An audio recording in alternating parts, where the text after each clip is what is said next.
मुकुन्दे सञ्जय वाच दुष्वातु पाण्डवानीकं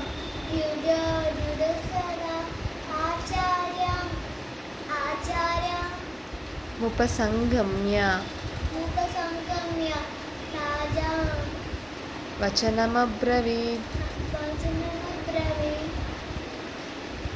पश्यन्तां पाण्डुपुत्राणाम् आचार्य महतीं द्रुपदपुत्रेण तमसि स्तनतीमताम् अत्र शूरा महेश्वासा भीमा अर्जुन समायति युधानो विदधच्च द्रुपदा च महारथः दृष्टकेतु चेतिकानः काशीदागच्छ वीर्यवान् पुरजित् कुन्तिबोधश्च सर्वस्य मदनदः नरपुङ्गवः युधामन्युच्च వచ్చాది రాగా